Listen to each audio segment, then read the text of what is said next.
என் சேனலுக்கு வரவேற்கிறேன். இது போன்ற சுவாரஸ்யமான சம்பவங்களை தெரிந்து கொள்ள எங்கள் சேனலை பதிவு செய்ய மறவாதீர்கள். என் பெயர் கவின். என் நெருங்கிய நண்பன் அருண். சிறுவயதிலிருந்தே நாங்கள் ஒன்றாக படித்து வளர்ந்தோம். அருண் என்னை விட சற்று இளையவன் என்றாலும் அவன் என் சிறந்த நண்பன். நான் எப்போதும் அருணின் வீட்டிற்கு சென்று வருவதுண்டு. அருணின் அம்மா செல்வி மிகவும் அழகாக இருப்பார். தன் வயதை விட பாதியாக தோற்றமளிக்கும்படி தன்னை மிகச் சிறப்பாக பராமரித்து வந்தவர். அவர் அழகாக இருப்பதுடன் புத்துணர்ச்சியாகவும் இருப்பார். எனக்கு அவரை பார்த்ததுமே மிகவும் பிடிக்கும். ஆனால் நண்பனின் அம்மா என்பதால் நான் எதையும் வெளிக்காட்டாமல் இருந்தேன். பல வருடங்கள் இப்படியே ஓடின. ஒரு நாள் மாலை சுமார் 7 மணியளவில் செல்வியிடமிருந்து எனக்கு திடீரென ஒரு அழைப்பு வந்தது. கவின், எனக்கு ஒரு உதவி செய்ய வேண்டும் என்றார். சொல்லுங்கள் அத்தை என்றேன். நான் இப்போதுதான் வீட்டிற்கு வந்தேன். குளியலறைக்குச் சென்றபோது கால் தவறி கீழே விழுந்து விட்டேன். பலத்த அடிபட்டிருக்கிறது. அருணின் அப்பா அவசரமாக வெளியூர் சென்று விட்டார். அருணும் சென்னையில் இருக்கிறான். என்னால் கொஞ்சமும் நகர முடியவில்லை. எப்படியோ தவழ்ந்து ஹால் வரை வந்துவிட்டேன். எனக்கு பயங்கரமாக வலிக்கிறது. நீ உடனே வந்து ஒரு வலி நிவாரண மாத்திரை மற்றும் தெளிப்பு மருந்து வாங்கிக் கொண்டு வா என்று மிகவும் வேதனையுடன் சொன்னார். நான் அவர்கள் வீட்டிலிருந்து 5 நிமிட தூரத்தில் தான் இருந்தேன். உடனே கிளம்பி மருந்தகத்தில் மாத்திரையும் தெளிப்பு மருந்தும் வாங்கிக் கொண்டு வீட்டிற்கு விரைந்தேன். நான் போய்ச் சேரும்போது அத்தை செல்விதான் கதவை திறந்து வைத்திருந்தார். அவர் ஒரு காலை மேலே தூக்கியபடி சோஃபாவில் அமர்ந்திருந்தார். நான் உள்ளே சென்று சோஃபாவில் அவரது கால் அருகே அமர்ந்தேன். அத்தை, நீங்கள் ஏதாவது சாப்பிட்டுவிட்டு மாத்திரையை போட வேண்டும். இந்த தெளிப்பு மருந்தையும் பயன்படுத்த வேண்டும் என்றேன். அவர், சரி கவின், ஆனால் என்னால் அசைவதற்கே அரை மணி நேரமானது. என்னால் இங்கிருந்து நகரவே முடியவில்லை. இங்கு யாரும் 3-4 நாட்களுக்கு வரமாட்டார்கள். நான் இப்போது என்ன செய்யப் போகிறேன் என்று கலக்கத்துடன் கேட்டார். அத்தை, நீங்கள் கவலைப்பட வேண்டாம். நான் இருக்கிறேன். எல்லாவற்றையும் நான் பார்த்துக் கொள்கிறேன் என்றேன்.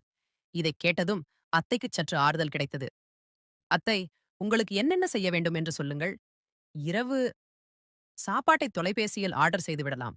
நீங்கள் கவலைப்பட வேண்டாம் என்றேன். பின்னர், அத்தை, இது எப்படி நடந்தது என்று கேட்டேன். அவர், நான் குளியலறைக்கு போகும்போது வாசலிலேயே விழுந்துவிட்டேன். அதிலிருந்து நான் போகவே இல்லை. எனக்கு இப்போதே குளியலறைக்குச் செல்ல வேண்டும் என்றார். கவலைப்பட வேண்டாம். நான் உங்களை அழைத்துச் செல்கிறேன் என்று சொல்லி அவர் காலை கீழே இறக்கி அவரது அந்த பகுதியில் கை கொடுத்து மெதுவாக எழுப்பினேன். அவர் எழுந்தவுடன் பயங்கரமாக வலித்தது போல தெரிந்தது. அவர் என் தோளில் கை வைத்தபோது அவருடைய உடல் என் மீது பட்டது. என் மனதில் லேசான கிளர்ச்சி ஏற்பட்டது. கஷ்டப்பட்டு அவரை குளியலறை அருகிலிருந்த கழிவறை வரை அழைத்துச் சென்றேன். பின்னர் கதவை இலேசாக மூடிவிட்டு வெளியே காத்திருந்தேன். சிறிது நேரத்தில் சத்தம் கேட்டது. சற்று நேரத்திற்குப் பிறகு, கவின், ஒரு நிமிடம் உள்ளே வா என்று அத்தை அழைத்தாள். நான் உள்ளே போனபோது அத்தை அப்படியே உட்கார்ந்திருப்பதைப் பார்த்து அதிர்ச்சியடைந்தேன். எலும்பு முறிவும் சுளுக்கும் காரணமாக அவரால் எழுந்திருக்க முடியவில்லை என்பதை புரிந்து கொண்டேன்.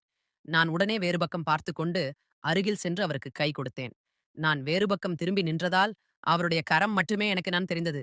என்னுடைய நிறம் ஓரளவு சிவப்பாக இருந்தாலும் அத்தையின் கைக்கு முன் என்னுடைய கை மிகவும் கருமையாகவும் தெரிந்தது. அவரின் கை இவ்வளவு வெண்மையாக இருந்தால் திரும்பி பார்த்தால் இன்னும் எவ்வளவு அழகாக இருப்பார் என்று என் மனம் இயங்கியது. ஆனால் நான் எப்படியோ அதை கட்டுப்படுத்திக் கொண்டேன். அத்தை எழுந்து மெதுவாக தன் ஆடைகளை அணிந்து கொண்டார். நான் அவர் மீது விருப்பம் கொண்டிருந்தால் திரும்பி பார்க்க வேண்டும் என்று ஆசைப்பட்டேன். ஆனால் அது சரியான நேரமில்லை. என் மனசாட்சி என்னை தடுத்தது. அத்தை என் தோளில் கை வைத்தார். அவரை படுக்கை அறைக்கு அழைத்துச் சென்று கட்டிலில் அமர வைத்தேன். வலி மாத்திரையை நான் தூங்கும்போது எடுத்துக்கொள்கிறேன். இப்போது இந்த தெளிப்பு மருந்தை தெளித்தால் போதும். கொஞ்சம் பரவாயில்லையா இருக்கும் என்றார் அத்தை. சரி அத்தை, நீங்கள் இன்னும் கொஞ்சம் பின்னால் நகர்ந்து படுத்துக் கொள்ளுங்கள். நான் வெளியே போகிறேன். நீங்கள் தெளிப்பு மருந்தை பயன்படுத்திக் கொள்ளலாம் என்றேன். அத்தை பின்னால் நகர்ந்து படுத்ததும் படுக்கை அறை கதவை தாழிடாமல் வெளியே வந்து ஹாலில் சோஃபாவில் அமர்ந்தேன். 2 நிமிடங்கள் கூட ஆகியிருக்காது. அத்தை மீண்டும் என்னை அழைத்தார். நான் உள்ளே சென்றதும் அத்தை என்னை பார்த்து, கவின், என்னால் அசைவதற்கு கூட முடியவில்லை. பயங்கரமான வலி இருக்கிறது. தயவு செய்து நீயே இந்த தெளிப்பு மருந்தை தெளித்துவிட முடியுமா? வேறு வழி இல்லை என்று கேட்டார். நான் அதிர்ச்சியுடன், அத்தை, நானா என்று நின்றேன். என் பேச்சை குறுக்கிட்ட அவர், ஆமாம் கவின், எனக்கு புரிகிறது. ஆனால் எனக்கு வேறு வழி என்ன இருக்கிறது? நீயே சொல் என்றார். சரி, அது உங்கள் விருப்பம் என்றேன். எனக்கு எதுவும் தோன்றாது. நீ சற்றும் வெட்கப்படாமல் செய் என்றார். நான் உடனே வெளியே சென்று பிரதான வாசலை உள்பக்கமாக பூட்டினேன். பின்னர் கதவையும் உட்புறமாக தாழிட்டேன். இறுதியாக படுக்கையறை கதவையும் தாழிட்டுவிட்டு கட்டிலில் அமர்ந்தேன். என் மனதில் பலவிதமான எண்ணங்கள் ஓடின. அப்போது அத்தை உள்ளே வந்து என்னை மெதுவாக தலையணை மீது படுக்க வை என்றார். நான் அவரின் தலையை மெதுவாக தலையணை மீது படுக்க வைத்தேன். நான் அவரின் கால் அருகே அமர்ந்தேன். அச்சத்தால் எனக்கு என்ன செய்வதென்றே தெரியவில்லை. அத்தை மீண்டும், தயவு செய்து வெட்கப்பட வேண்டாம். எனக்கு மிகவும் வலிக்கிறது. தைரியமாகச் செய் என்று சொன்னார். இதைக் கேட்டதும் எனக்கு சற்று தைரியம் வந்தது. நான் அத்தையின் சால்வையை இலேசாக மேலே தூக்கி வலியுள்ள இடத்தில் தெளிப்பு மருந்தை பயன்படுத்தினேன். அத்தையின் அனுமதியுடன் செய்வதால் என் எண்ணங்களில் ஒரு உதவும் உணர்வு மட்டுமே இருந்தது. நான் குனிந்து அவருடைய காலில் இருந்த ஆடையை விலக்கி அவர் சுட்டிக்காட்டிய இடத்தில் மருந்தை தெளித்தேன். தெளிப்பு மருந்தை பயன்படுத்தியதும், அத்தை, இப்போது இலேசாக தேய்த்துக் கொடு, அப்போதுதான் வலி குறையும் என்றார். நான் என் உள்ளங்கைகளைக் கொண்டு அவர் சொன்ன இடங்களில் மருத்துவ மசாஜ் செய்வது போலவே தேய்த்து விட்டேன். அத்தையின் காலில் மருந்து பட்டதும் என் மனதில் இருந்த உணர்வுகள் மீண்டும் தலை தூக்கின. ஒரு கையால் என் உணர்வுகளை அடக்கினேன். அவர் அதை கவனித்தாலும் என்னை பார்த்து அதை புறக்கணிப்பது போலவே இருந்தது. காலில் இலேசாக மசாஜ் செய்து முடிந்ததும், அத்தை, நான் முதுகில் விழுந்ததால் அங்கும் வலி இருக்கிறது. அங்கும் இலேசாக தைலத்தை தெளித்து இலேசாக மசாஜ் செய்து கொடுக்க முடியுமா என்று கேட்டார். இப்போது எனக்கு மிகவும் திகிலாக இருந்தது. ஏனெனில் அத்தையின் முதுகு பகுதிக்கு நான் செல்ல வேண்டும். நான் பயந்ததை அத்தை உடனடியாக புரிந்து கொண்டார். கவின், தயவு செய்து வெட்கப்படாதே. என்னை உன் தோழியாக நினைத்துக்கொள். நீ இப்போது இதை செய்யவில்லை என்றால் எனக்கு மிகவும் கஷ்டமாகிவிடும் என்றார். இல்லை அத்தை, நீங்கள் கஷ்டப்பட நான் விடமாட்டேன் என்றேன். எந்த கவலையும் வேண்டாம்.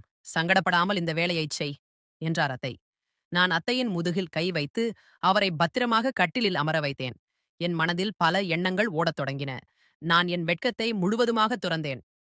அத்தை ஏதாவது சொல்வதற்கு முன்பே நான் அவரது கைகளை மெதுவாக மேலே தூக்க உதவினேன். பின்னர் மெதுவாக தைலத்தை தெளித்து முதுகிலுள்ள வலியை குறைக்க மசாஜ் செய்தேன். அவர் கட்டிலில் அமர்ந்திருந்ததால் நான் கவனமாக அவரை படுக்க வைத்தேன். அவரது நிலையை கூர்ந்து கவனித்தேன்.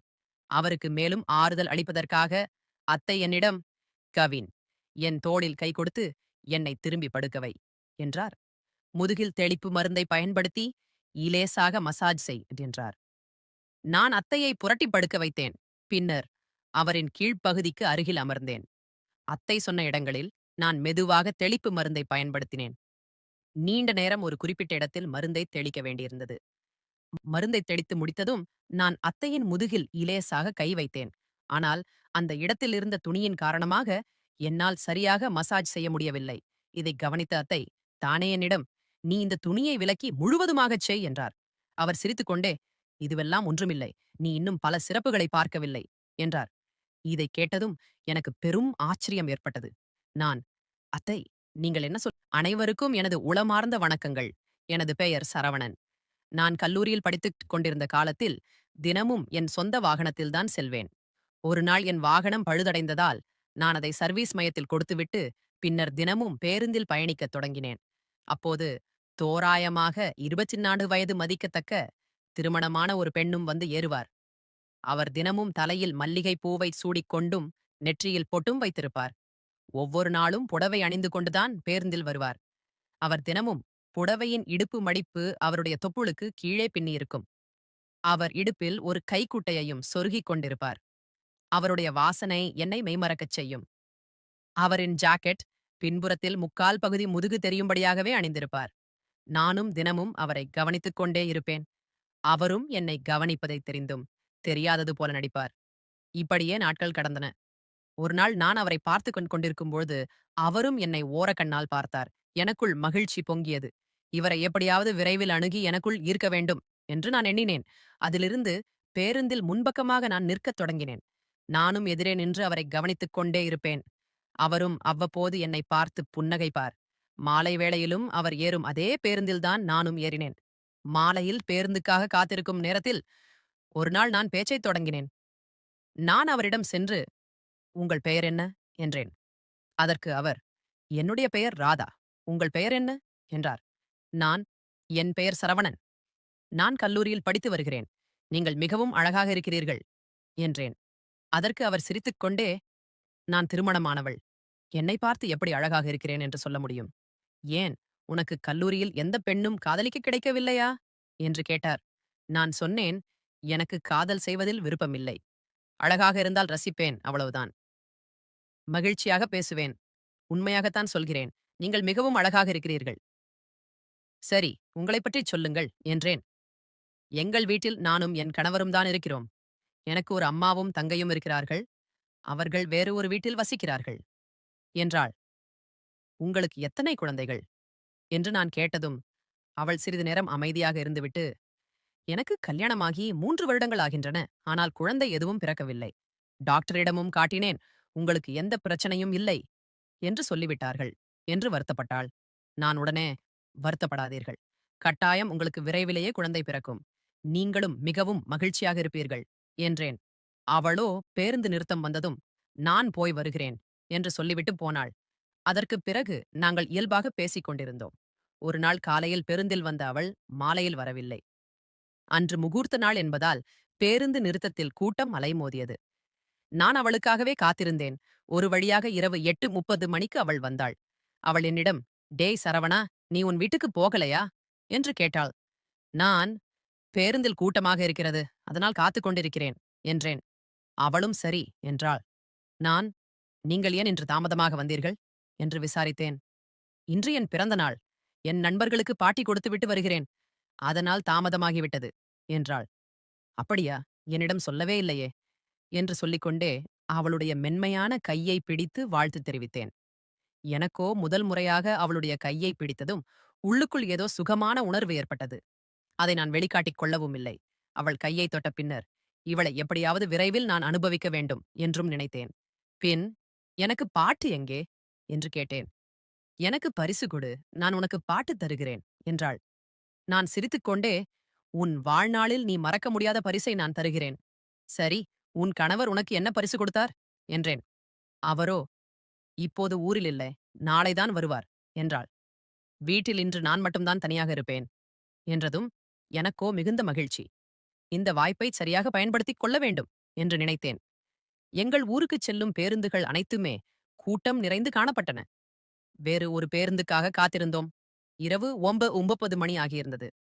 எங்கள் ஊருக்குச் செல்லும் கடைசி பேருந்தும் வந்தது. அதிலும் கூட்டம் நிரம்பி வழிந்தது. வேறு வழியில்லாமல் அந்த பேருந்தில் நாங்கள் இருவரும் ஏறினோம். அன்று அவள் பச்சை நிறப் புடவையில் மிகவும் கவர்ச்சியாக இருந்தாள். பேருந்தில் மிகுந்த நெரிசல் இருந்தது. இதுதான் எனக்கு கிடைத்த வாய்ப்பு என எண்ணி நான் அவள் அருகில் சென்று நின்றேன். பேருந்து புறப்பட்டு 15 நிமிடங்கள் ஆகியிருந்தன. இரவு நேரம் என்பதால் பேருந்தில் வெளிச்சமும் அவ்வளவாக இல்லை. இதை நான் எனக்கு சாதகமாக பயன்படுத்திக் கொண்டேன். நான் அவள் அருகில் நின்று தைரியத்தை வரவழைத்துக் கொண்டு பேருந்து பிரேக் அடிக்கும்போது என் கையை அவளுடைய இடுப்பு பகுதிக்கு நகர்த்தி அவளுடைய தொப்புளில் அழுத்தினேன். என் முகத்தை அவளுடைய முதுகின் பின்புறம் வைத்து முத்தம் கொடுக்க அவள் அதிர்ந்து போனாள். அவள் என்னை தடுக்க முயற்சி செய்தாள். ஆனால் பேருந்தில் கூட்டம் அதிகமாக இருந்ததால் என்னை தடுப்பது அவளால் இயலவில்லை. இந்த வாய்ப்பை நான் எனக்கு சாதகமாக பயன்படுத்திக் கொண்டேன். அதன் பிறகு இன்னும் சில தந்திரமான செயல்களையும் செய்தேன். ஆரம்பத்தில் அவள் தொடர்ந்து என்னை தடுத்துக் கொண்டே இருந்தாள். ஆனால் நேரம் செல்லச் செல்ல அவள் தடுப்பதையே நிறுத்திவிட்டாள். பேருந்தில் இருட்டாக இருந்ததால் எங்களுடைய